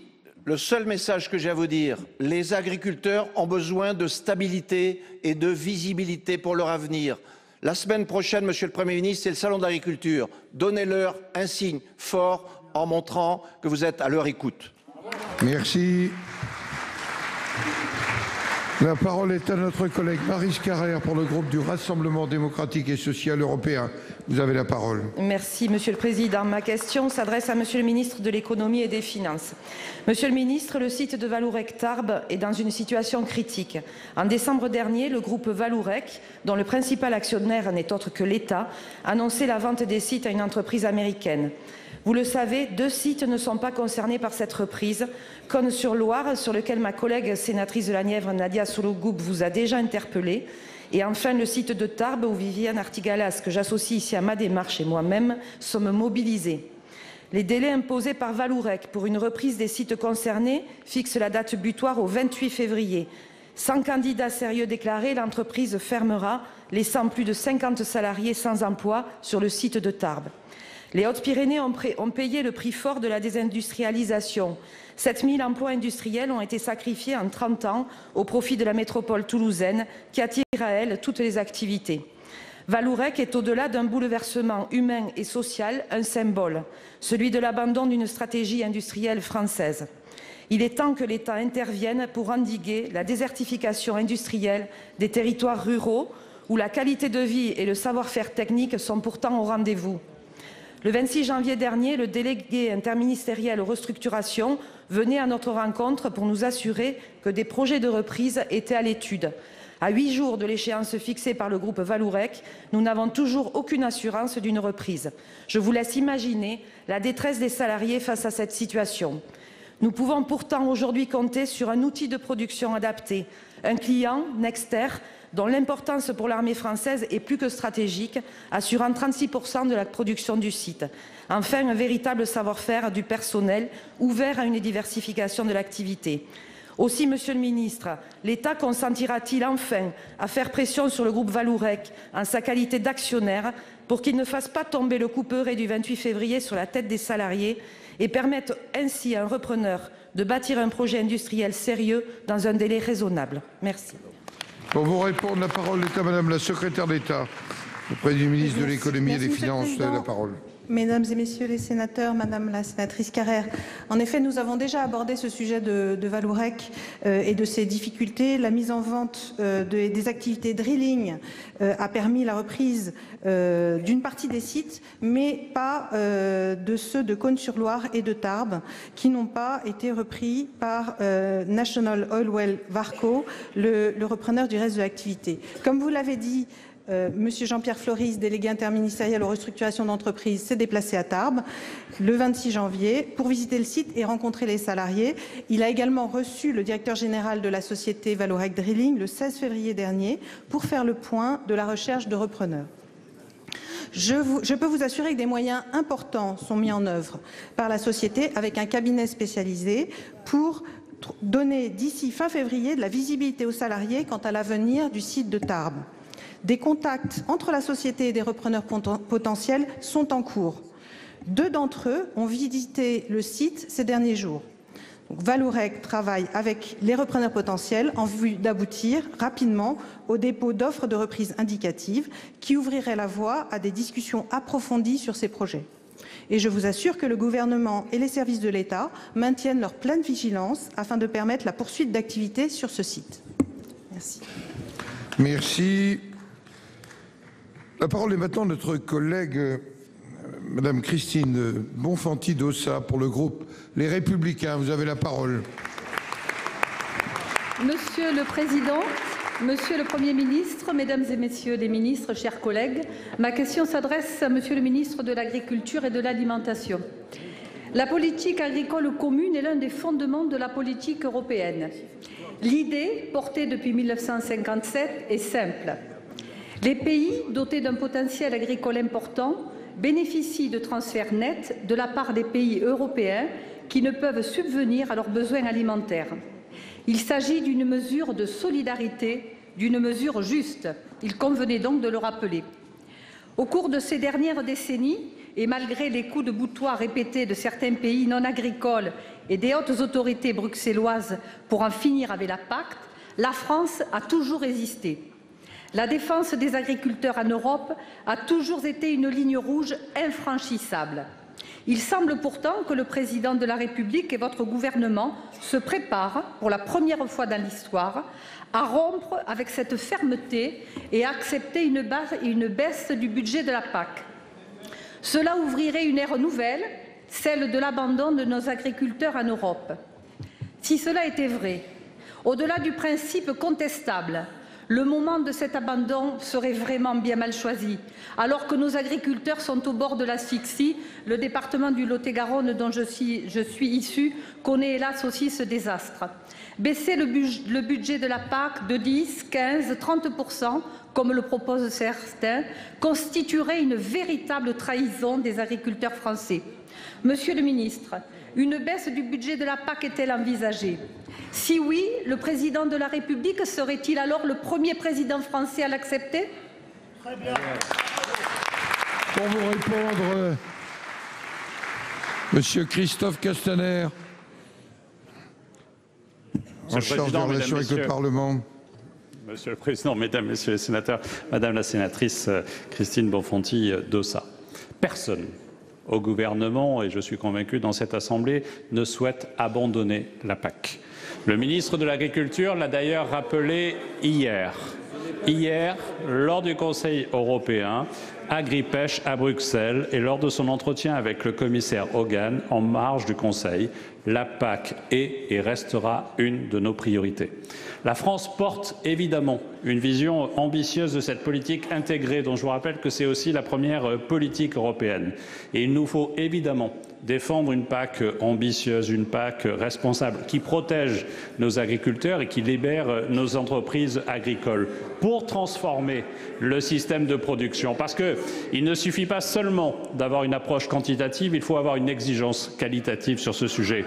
Et pour la France, il faudra évidemment être offensif pour maintenir le budget de la politique agricole commune, indépendamment de l'impact du Brexit, et il faudra aussi obtenir une simplification de sa mise en œuvre professionnelle, parce qu'il en va à la fois de l'enjeu d'aménagement du territoire et de notre souveraineté alimentaire, et je sais qu'on va tous se retrouver sur ce sujet.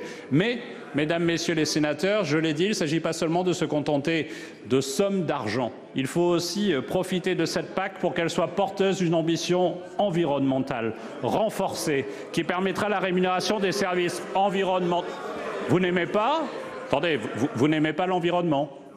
Non, parce que je suis assez surpris que vous n'acceptiez pas le rôle majeur du monde agricole en matière de préservation de l'environnement. Et il faut bien évidemment rémunérer l'engagement de nos agriculteurs sur ce sujet. Et je vous le dis, la France portera aussi cette ambition, cette exigence financière, mais cette ambition qualitative, à la fois pour les agriculteurs, mais aussi pour les Français. Chers collègues. Oui, merci Monsieur le Ministre, mais votre réponse me réjouit, mais je n'arrive pas à être rassurée et je trouve que vous avez du mal à cacher qu'effectivement cette PAC va malheureusement baisser. Merci. La parole est maintenant à notre collègue Christian Mann pour le groupe socialiste et républicain. Vous avez la parole.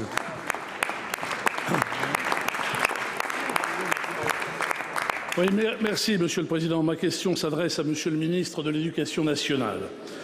Imaginez un seul instant que vous deviez, après une vilaine chute, marcher avec des béquilles pendant 4 mois.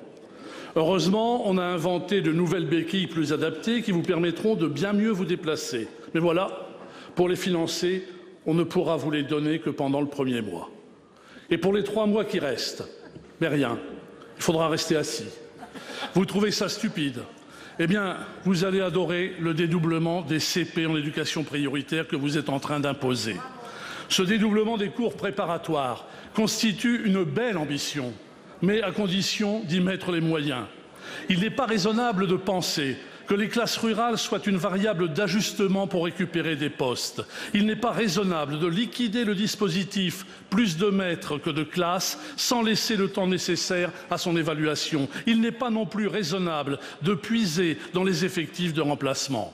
Alors, Monsieur le Ministre, Le résultat de votre politique oppose les territoires entre eux, alors qu'il faut tenir compte de la spécificité de chacun. Par exemple, dans mon département de la Somme, vous envisagez de supprimer une classe dans les communes de Fressenneville ou encore d'Eaucourt-sur-Somme. Pourtant, les effectifs sont quasiment stables. Ce n'est donc pas une question démographique et les parents refusent ces décisions injustes. D'ailleurs, plusieurs dizaines d'écoles ont été occupées la nuit dernière dans notre département. Par contre, il existe une question éducative. La Somme est le deuxième département de France métropolitaine, après l'Aisne, pour les jeunes ayant une difficulté de lecture, 14,9% contre 9,6% dans le pays. Et l'espérance d'obtenir le baccalauréat est en Picardie le plus faible des pays. Alors, Monsieur le Ministre, voici ma question. Prendrez-vous en compte les spécificités de nos territoires, en ville comme à la campagne, sans les opposer, et je répète bien sans les opposer? Monsieur le Ministre, faites en sorte que la prochaine rentrée scolaire ne s'apparente pas au naufrage du Titanic. Merci. Monsieur Castaner. Monsieur le Président, Mesdames, Messieurs les sénateurs, Monsieur le Sénateur, n'imaginons pas. Regardons la réalité plutôt que le fantasme et n'alimentons pas le fantasme sur un sujet aussi important que l'éducation de nos enfants. À la rentrée 2018, il y aura 32 650 élèves de moins dans le premier degré. Et pourtant, à la rentrée 2018, il y aura 3 881 professeurs supplémentaires dans le premier degré. Concrètement, cela signifie que partout en France, dans la ruralité, y compris dans votre département, il y aura davantage de professeurs par élève. Nous avons fait le choix de soutenir non pas les élèves les plus fragiles dans les quartiers les plus difficiles contre la ruralité, ces chiffres-là sont faux. Et si vous avez pu évoquer 3 écoles, et j'ai bien entendu dans lesquelles il y a des fermetures de classes, je crois qu'il est important pour la représentation nationale ici présente de regarder la photographie précise de votre département de la Somme à la rentrée 2018. Il y aura 782 élèves de moins dans les écoles primaires, mais 15 nouveaux postes de professeurs. Dans ce département, dans votre département, la carte prévisionnelle telle qu'elle a été présentée par les services de l'inspection d'académie prévoit 38 fermetures de classes. Vous avez raison, il y a des fermetures de classes. Contre 77 ouvertures de classes. Parce que oui, Monsieur le Sénateur, vous le savez, d'ailleurs vous avez évoqué l'année dernière dans laquelle une dizaine d'écoles ont été bloquées suite à des fermetures. Comme quoi l'année dernière, avec une majorité différente que vous souteniez et que je soutenais, il y avait déjà des fermetures de classes. Parce que, quelles que soient les majorités, chacun sait qu'il y aura évidemment des ouvertures de classes et des fermetures de classes. Parce que sinon, il faudrait être aveugle et muet pour considérer que quand il y a des baisses d'effectifs, il faut maintenir des classes. Je crois que personne ne peut tenir ce discours-là. Et nous voyons bien qu'il est inopportun, il est injuste d'opposer la ruralité avec les quartiers, notamment dans votre département, Monsieur le Sénateur, parce que dans votre département de la Somme, qui est un département rural, il y a 25% des écoliers qui seront bénéficiaires du dédoublement de classes. Voilà la réalité. Il est bien inutile d'opposer la ruralité à l'urbain et je vous le dis, c'est une fausse polémique. La parole est à Monsieur Masson.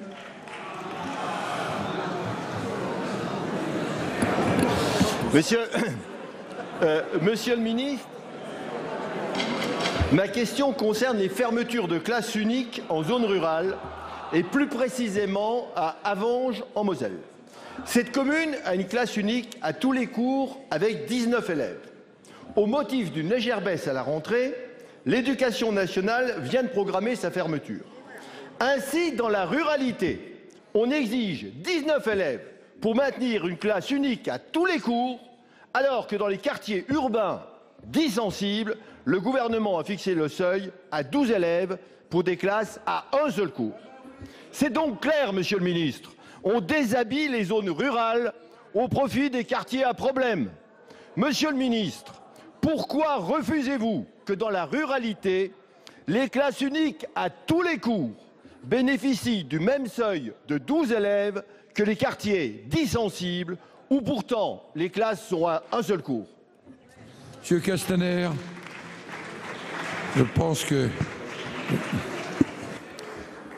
Mesdames, Messieurs, Monsieur le Président, Monsieur le Sénateur, depuis des années, Depuis des années, il y a un décalage entre le nombre d'élèves dans les classes rurales et le nombre d'élèves dans les classes urbaines. Et c'est une bonne chose. Et c'est une bonne chose, je suis élu des Alpes de Haute-Provence, j'étais confronté à cette réalité, celle de la distance, celle de la difficulté de l'accès à l'école.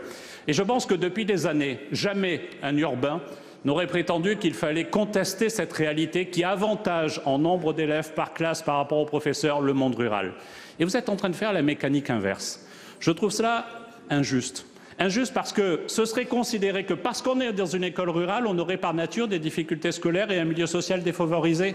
Or, le déterminisme social, mesdames, messieurs les sénateurs, le déterminisme social est une évidence. Et vous pouvez râler, mais c'est votre échec collectif.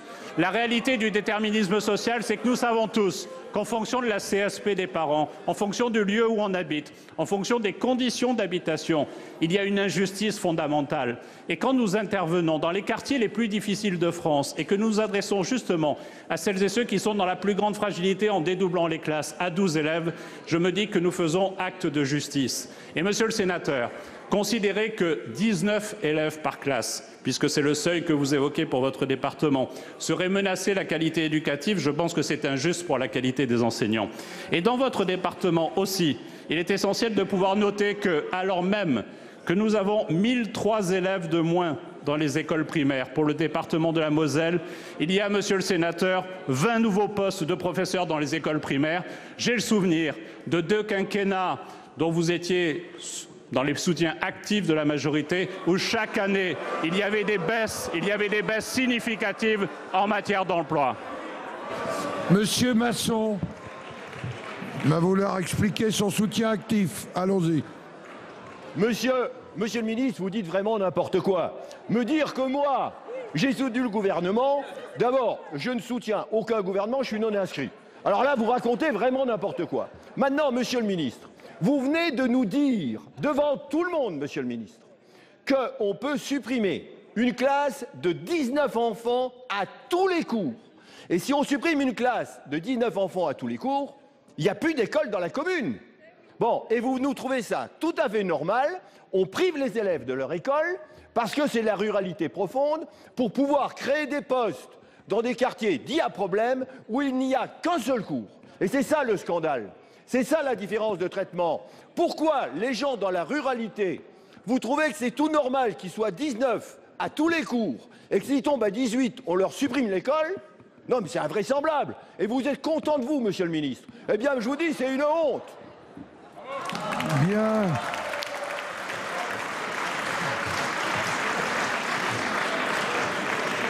Les prochaines questions d'actualité ont lieu jeudi 8 mars. Merci.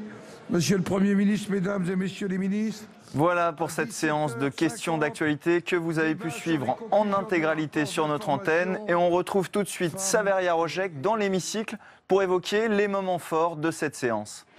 Eh bien tout d'abord, Jérôme, l'agriculture, plusieurs questions sur l'agriculture, alors que nous sommes bien sûr à quelques jours de l'ouverture du salon de l'agriculture, notamment avec la question de Christine Bonfanti-Dossat pour les Républicains. Le gouvernement est-il prêt à accepter une diminution du budget de la PAC, la politique agricole commune? La PAC est et restera une de nos priorités, lui a répondu Christophe Castaner. Il nous faut défendre une PAC ambitieuse, porteuse d'une ambition environnementale, ce qui a d'ailleurs beaucoup fait réagir les rangs de la droite de l'hémicycle. Puis autre sujet, les migrations européennes, alors que le projet de loi sur l'asile sera bien sûr présenté demain matin en Conseil des ministres. La ligne est claire, être capable d'accueillir tout en ayant un système européen d'asile le plus commun possible. Voilà pour la réponse du ministre de l'Intérieur, Gérard Collomb. Et puis autre sujet, enfin l'avenir de la SNCF avec 2 questions sur le rapport Spinetta.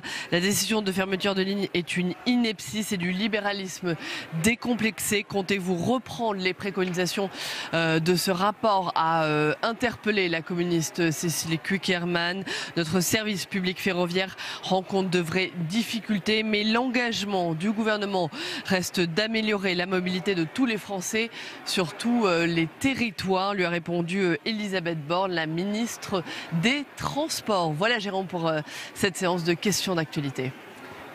Merci beaucoup Séveria. Et pour revenir sur ces questions d'actualité, j'accueille sur le plateau, tout droit revenu de l'hémicycle, mes invités, François Patriat, président du groupe La République En Marche du Sénat, et Alain Joyandet, sénateur Les Républicains de Haute-Saône. Bonjour messieurs. Bonsoir. Alors, Séveria vient d'en parler, la SNCF, 2 questions ont été posées au gouvernement, notamment sur l'inquiétude sur les petites gares et les lignes moins fréquentées. Alain Joyandet, c'est une inquiétude en milieu rural, c'est préconisation du rapport Spinetta. Ah oui, complètement, puisque en clair, si on résume, M. Spinetta dit que le TGV a enfin maintenant une rentabilité et puis que pour le reste, il faut reconsidérer toutes les lignes qui ne sont pas suffisamment fréquentées et regarder d'autres moyens pour ce qu'on appelle maintenant les mobilités. Voilà, donc effectivement, il y a une grande inquiétude dans les territoires, mais j'ai noté que cette séance a été particulièrement représentative des différents sujets et d'une préoccupation, au fond, qui revient sans cesse, qui est toujours la même. C'est-à-dire que peut-être jamais autant on a ressenti des politiques différentes pour, en gros, les grandes agglomérations d'un côté et le reste de la France de l'autre. SNCF, les écoles, l'augmentation des taxes sur les carburants, la limitation à 80 km/h qui va toucher tous ces territoires. Donc les sujets s'empilent, les sujets d'inquiétude s'empilent les uns après les autres. Et jamais autant on a ressenti cette absence de considération pour une grande partie du territoire qui ne fait pas partie de nos métropoles. Et ça, je crois qu'aujourd'hui, la séance, et on a bien vu l'embarras du gouvernement dans ses différentes réponses, et je note d'ailleurs, chers collègues, que les critiques sont venues de tous les bancs, quasiment, à l'exception de La République En Marche, évidemment, mais même la gauche est venue sur ces sujets-là. Donc ça a été aujourd'hui un fil rouge, l'inquiétude du monde rural. François Patriat, avant votre réponse, vous le savez, c'est le principe de l'émission. On part en salle des conférences puisque Tam Tranui est avec Laura Flessel, la ministre des Sports. Oui, Laura Flessel, bonjour. D'abord, votre réaction aux dernières médailles obtenues par l'équipe de France lors des Jeux Olympiques de Pyeongchang et notamment cette médaille d'or au relais mixte au biathlon obtenue en début d'après-midi. Bonjour, ravi en tant que ministre des Sports de pouvoir dire que nous avons une équipe de France gérée dynamique qui va chercher en fait des médailles. On a eu effectivement cette médaille au relais, mais c'est aussi des médailles gérées au halfpipe et aussi pour le patinage en danse. Voilà, donc du coup l'équipe de France se porte bien, il reste encore des médailles, mais c'est vrai que c'est une grosse fierté pour notre équipe de France. Un commentaire peut-être sur l'un des héros de ces JO, Martin Fourcade, et notamment l'incroyable remontée dont il a fait preuve tout à l'heure lors du relais. C'est vrai que c'est un très bel athlète, c'est un Français qui développe toujours son savoir-faire, qui insuffle une énergie gérée de gagnant-gagnant. Il sait amener cette réalisation positive avec toute l'équipe de France. C'est notre porte-drapeau. Je pense qu'on ne s'est pas trompé lorsqu'on l'a élu porte-drapeau. En parallèle, il y a eu ce matin l'accord entre les députés et les sénateurs en commission mixte paritaire sur le projet de loi pour les JO 2024, ceux de Paris bien sûr. Oui, effectivement, la loi olympique est passée dans les 2 chambres et ce matin il y a eu la commission mixte, consensus. Ça va nous permettre en fait de travailler, de respecter nos engagements et de préparer les Jeux, je dirais, pour que ça soit une belle réalisation. Un tout dernier sujet, toujours sur ces Jeux, mais ce sont les inquiétudes par rapport aux infrastructures, notamment le Grand Paris Express. Pensez-vous que l'on puisse réellement avoir les lignes à temps? Certains élus au Sénat parlent d'un retard de 6 mois par rapport à l'objectif des JO 2024. Je dirais que, en l'occurrence, vous parlez du transport et je laisserai Elisabeth Borne parler en ce sens. L'objectif est de réaliser les Jeux, d'être opérationnel, d'avoir des Jeux avec des coûts maîtrisés et nous avons 6 ans pour préparer et nous allons travailler interministère pour avoir cette réussite. Merci beaucoup Laura Flessel d'avoir répondu à mes questions.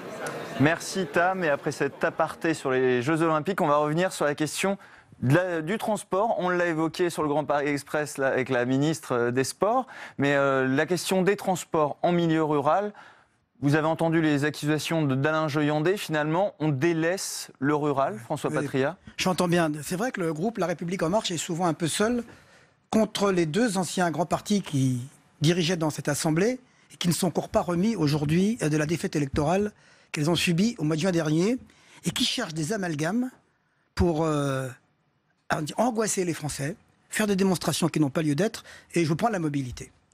La mobilité n'a pas de prix, mais les déplacements ont un coût. Et je pense que pour sauver le service public, aujourd'hui, il faut tout mettre sur la table. Et c'est en réformant le service public qu'on pourra le sauver. La ministre a bien dit tout à l'heure qu'elle était attachée à la mobilité et qu'il n'était pas question de fermeture de lignes dans les propos du gouvernement aujourd'hui. Il a dit que les régions discuteraient avec l'État pour savoir où on pouvait aujourd'hui développer le transport, développer le fret et faire en sorte d'accroître la mobilité des gens. Alors, j'entends bien dire qu'aujourd'hui on peut sauver tout partout. Quand on a une SNCF qui a 11 plus 3, 14 milliards de dettes chaque année, que l'État met 20 milliards de plus qu'il mettait il y a déjà 10 ans, 1 milliard de plus, que cette dette s'accroît, que dans le même temps, on pense que tout peut continuer comme avant. Ceux qui pensent cela mènent le service public à la ruine, et dans le même temps, l'amalgame, les 80 km/h, les écoles, les transports, en essayant de dire que c'est les territoires ruraux qui sont abandonnés. Moi, je vis le territoire rural. J'habite dans un hameau de 18 habitants. Je sais ce qu'est la ruralité, et il n'y a pas de train chez moi. Il n'y a pas de train. J'habite à 45 km d'une gare, de la première gare. Je peux vous dire que je ne sens pas aujourd'hui cet abandon qui est mis en exergue par l'opposition d'aujourd'hui, qui veut aujourd'hui faire ce manichéisme entre les ruraux et les urbains, opposer les Français entre eux de cette façon. Je trouve que ça n'est pas noble. Je trouve que ça n'est pas digne. Et je pense que ça ne correspond pas à la réalité. Sur cette question des transports en milieu rural et sur cette transformation de la SNCF, je vous propose de réécouter la réponse d'Elisabeth Borne, la ministre des Transports, sur cette question. Force est de constater que notre service public ferroviaire rencontre des graves difficultés, avec une qualité de service qui n'est pas au niveau attendu par les Français, avec des coûts qui ne cessent de croître, avec une dette qui augmente de 3 milliards d'euros par an. Et pourtant, nous n'avons jamais consacré autant d'argent au service public ferroviaire. 20% de plus aujourd'hui qu'il y a 10 ans.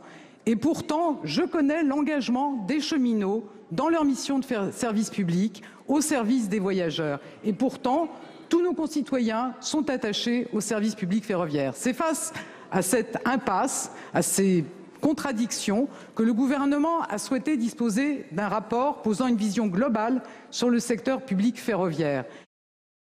Alain Joyandet, est-ce qu'il faut quand même réformer la SNCF ? Bien sûr qu'il faut réformer la SNCF, mais je veux dire à François Patriat que c'est pas une question de dignité ni de noblesse. Je pense que on n'en est pas là dans notre débat. Je pense qu'il faut pas. Non, c'est pas ça l'argument. L'argument, c'est ce que vivent réellement nos concitoyens sur le terrain. Moi aussi, je vis dans une région rurale. Je regarde ce qui se passe dans cette région rurale et j'entends ce que me disent nos concitoyens. Je pense que il faut reconnaître aujourd'hui que l'addition Macron commence à coûter cher. Et force est de constater que ce nouveau parti, soi-disant qui devait gouverner différemment, après la droite et la gauche, qui sont accusés d'avoir mal géré, eh bien, qu'est-ce que c'est la nouvelle politique ? C'est qu'on continue à fermer des écoles, là où il y a 20 élèves au lieu de 21, ou 19 au lieu de 18. C'est qu'on continue à fermer des lignes de chemin de fer. Alors, c'est même pire, parce qu'aujourd'hui, l'État ne dit pas « je vais fermer une ligne de chemin de fer », mais il dit « je vais demander à la région » où est cette ligne de chemin de fer, de la prendre directement en charge avec l'argent des contribuables locaux. Parce que c'est ce qu'on vient de faire. L'État n'a rien dit encore. L'État n'a rien dit encore. François Patriat, l'État n'a rien dit. François Patriat, exemple très concret. Très concret. Dans notre région, puisque nous sommes de la même région. La fameuse ligne 4, Mulhouse, Vesoul, Paris. Elle était bien ligne d'État, ligne internationale, ensuite ligne nationale. Eh bien, que vient de faire l'État ? L'État vient de dire aux trois régions, si vous ne prenez pas en charge ces lignes, eh bien, je ferme cette ligne, une ligne très importante pour notre région. Ça veut dire quoi ? Ça veut dire que ce sont les contribuables bourguignons franc-comtois, nos bourguignons franc-comtois, nos bourguignons franc-comtois, dans notre région que vous connaissiez bien, vous avez présidé la Bourgogne, eh bien, ce sont nos contribuables locaux qui vont désormais se payer leur ligne de chemin de fer. Autrement, elles ferment. Et il nous reste un TGV, et autour du TGV, c'est le désert. C'est du concret. C'est pas de la noblesse, c'est pas de l'indignité, c'est juste constater ce qui se passe sur place. On devait entrer dans un nouveau monde. Si c'est ça le nouveau monde, franchement, c'est pire que l'ancien monde. François Patriat, sur cette responsabilité qui est nouveau monde, ancien monde. Le nouveau monde aujourd'hui s'attaque à 10 grandes réformes, dont 5 sont héritées de gestion calamiteuse du passé. 5. C'est le problème de l'hospitalisation, des maisons de retraite. C'est le problème de l'éducation, du baccalauréat, du logement, de l'immigration, de la sécurité. C'est ça le nouveau monde. Celui qui en même temps engage 10 grandes réformes que vous n'avez jamais osées. mettre en place. Première chose. Deuxième chose, sur le transport. Si on peut en voir une au Sénat, ce sera bien, parce que ça fait 2 mois. Ça fait 2 mois qu'au Sénat, on n'a plus un seul texte et qu'on n'a même pas de programme gouvernemental. Elles arrivent. Bon. En second lieu, sur la mobilité, j'entends bien aujourd'hui qu'il y a des lignes qui étaient avant des lignes nationales qui sont devenues des intercités, pour lesquelles aujourd'hui on demande aux collectivités non pas de prendre en charge elles-mêmes, mais d'accompagner le développement. Mais attendez, vous avez soutenu un gouvernement qui a transféré aux régions tous les TER. J'étais président de région. Tous les trains express régionaux ont été transférés sans compensation intégrale aux régions. Et nous l'avons assumé, et nous les avons développés, et nous avons augmenté le nombre de voyageurs. C'est normal qu'en proximité, aujourd'hui, les collectivités, les régions en particulier, qui souhaitent plus de compétences, puissent les assumer en la matière. Ça, c'était pour toutes les régions à la fois. Il n'y a jamais eu... Ça, les TER, c'était pour toutes les régions à la fois. C'était bien plus grave. Bien plus grave. Pour toute la France, l'État a dit aux régions, occupez-vous des TER. Attendez, c'était un autre transfert qu'aujourd'hui. Vous avez évoqué les réformes en cours. On va en parler d'une autre réforme. Il s'agit de Parcoursup pour l'accès à l'université. Et Tam Tranui, en salle des conférences, est avec le sénateur communiste Pierre Ouzoulias. Et oui, effectivement, puisque le groupe communiste avait déposé un recours devant le Conseil d'État par rapport à cette réforme Parcoursup, car l'arrêté était sorti avant que le Parlement termine son débat. Et ce recours a été rejeté. On vient de l'apprendre, Pierre Ouzoulias. Tout à fait. Le Conseil d'État n'a pas jugé sur le fond. Il juge sur notre référé suspensif, c'est-à-dire sur l'urgence, et il considère, c'est quasiment le texte de sa décision que je vous donne, qu'il y aurait trop de gêne à suspendre cet arrêté pour la bonne continuation de la rentrée. Trop de désordre pour le système universitaire. C'est ça, et qu'il faut assurer la continuité du service public. Donc continuer dans Parcoursup, même si il sous-entend qu'il y a des choses à voir juridiquement. Et oui, voilà. Et il y a encore le fond qui est en attente de jugement, puisqu'il va y avoir le Conseil constitutionnel qui est également saisi par les députés de gauche. Tout à fait. Notre regret, c'est qu'une nouvelle fois, une institution de la République cède devant le fait accompli du ministère. Voilà, c'est très regrettable pour notre démocratie. Merci beaucoup Pierre Ouzoulias pour votre réaction. Je vous en prie. Merci Tam. Alain Joyandet, la polémique autour des propos de Laurent Wauquiez, il doit s'exprimer ce soir sur BFM TV sur ces propos qui ont été sortis, divulgués dans la presse, où il a des mots très durs pour des membres de partis politiques, y compris du vôtre, des syndicats, les députés La République En Marche finalement. Il s'attaque à tout le monde. Est-ce qu'il doit s'excuser comme lui demande François de Rugy ? S'excuser, je ne vois pas pourquoi il s'excuserait, puisque ces propos qui n'étaient pas destinés à être rendus publics faisaient partie d'un cours. Ils ont été piratés d'une manière totalement illégale. Et c'est un cours qui a duré 6 heures, où la règle du jeu, c'était d'être cash avec les étudiants et d'avoir cet échange pour les faire réagir sur un certain nombre de sujets. Je constate simplement que quand il s'agit de Laurent Wauquiez, pour l'instant en tout cas, quand il s'agit de Laurent Wauquiez, tout de suite la polémique enfle. Voilà, il y a eu des petites phrases toujours avant, y compris d'ailleurs de la part des personnes qui sont citées dans tout cela. Non, Laurent Wauquiez n'a pas à s'excuser, simplement, voilà, il est victime d'un piratage, il est victime de quelque chose d'illégal.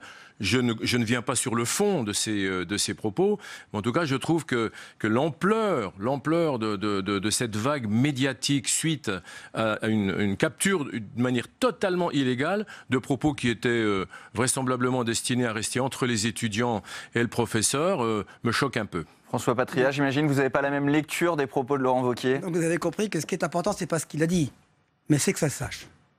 Ça, c'est...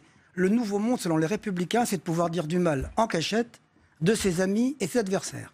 Traiter les parlementaires En Marche de guignols. Dire que M. Juppé a vidé la caisse. Expliquer que M. Sarkozy espionnait ses ministres. Tout cela, c'est sans doute le nouveau monde, selon les Républicains. Pas de commentaire à faire, je le déplore. Je crois que là, il y a une crise d'adolescence qu'il va falloir traverser. Bon, je veux juste un mot pour dire que François Patria, qui est un ancien du Parti Socialiste, n'a sans doute jamais vécu ça au Parti Socialiste. Merci messieurs d'avoir rejoint notre plateau pour commenter ces questions d'actualité. C'est la fin de cette édition. Merci à vous de l'avoir suivi. À 18h30, vous retrouvez Delphine Girard et ses invités dans On va plus loin. Excellente suite des programmes sur les chaînes parlementaires.